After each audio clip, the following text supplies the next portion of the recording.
We are here at Friendly Honda Yamaha in Baton Rouge, one of hundreds of dealerships across Louisiana which sells four-wheelers.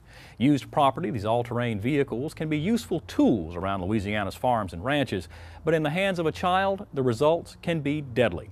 In 2009, 8 adults and 2 children were killed in four-wheeler accidents here in the state. One of those children was just 9 years old. That according to a survey of news reports conducted by the Louisiana Farm Bureau's Safety Department. Across Louisiana each year, hundreds of adults and children are injured on ATVs, either from riding on roadways, which is against the law here in Louisiana, riding without proper safety equipment, or children riding machines that are simply too big for them to handle. That's something the Tuminello family of Bruley learned in July of 2008. 14-year-old Katie Tuminello was riding on the back of an ATV through a sugarcane field in West Baton Rouge when the ATV she was riding on collided with another. The crash left Katie with a punctured lung, severe eye and facial injuries, and worst yet, significant brain injuries, including bleeding on the brainstem. Katie spent days in a coma at the Lady of the Lake Regional Medical Center here in Baton Rouge. Shortly after the crash, This Week in Louisiana Agriculture's A.J. Sabine spoke with people who were at the scene of the accident. Dale Prepera and Cecil Ramagas go about their daily grind. It's time to plant sugarcane, and as Dale preps the seedbed, Cecil cuts out the tall, lush seed cane for next year's crop.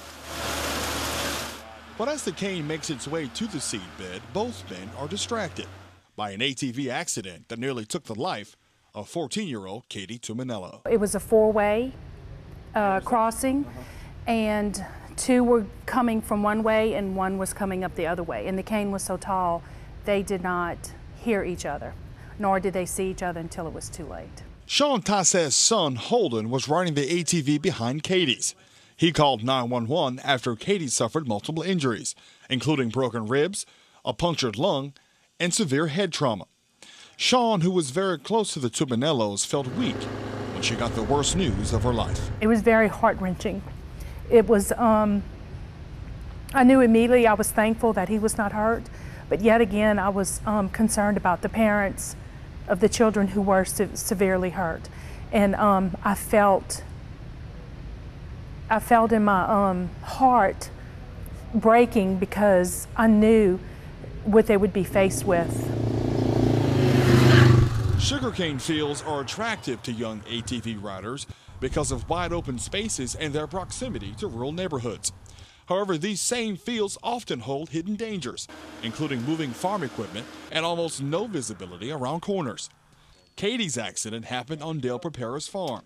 He says a working sugar plantation is the last place for joyriding. You know, we work out in these fields all the time. We may dig up a culvert or something like that, and they're not aware of it. They could run off the culvert that's not there anymore, and right into a dead-end ditch. Dale's partner, Cecil Ramagas, doesn't want to see another child die in an ATV crash on a sugar farm. It's frustrating in the sense that as a parent, it hits you in the heart because you'd hate to see this happen to your child. I'd rather a parent be mad at me for calling the cops and saying, hey, I need your child off of my place, than for me to call the parent and say, look, your child's been in an accident, you need to meet them at the hospital. Farm Bureau Safety Director Wendell Miley says protective gear, like a helmet, can prevent injuries while riding ATVs. He says some four-wheelers can reach speeds upwards of 50 miles an hour. At that speed, he says it's important that young operators know what they're doing. They are motorized vehicles. They're not toys. This one here probably weighs 500 to 600 pounds. They can get as high as probably 800 to 900 pounds, some of the bigger ATVs on the market. So they need to be treated as such. There's too many kids that are riding large machines, and that really results in a lot of accidents with our youngsters. Since the accident, Sean Tassin has taken away her son's ATV. She says parents who let their kids ride four-wheelers need to step up their supervision. Her advice to parents who are considering putting a four-wheeler in the hands of a child? Safety first. Safety first. Kids don't think it's cool not to wear a helmet. They need to wear that helmet because these kids have sustained fractures, cracked skulls, brain injury. Don't think it can never happen to your family or your child. In Port Allen, I'm A.J. Sabine for This Week in Louisiana Agriculture. Because of Katie's brain injuries, she had to relearn how to swallow, walk, and talk. And she's done just that. Since then, Katie has made tremendous progress, walking and talking and even texting and updating her Facebook page.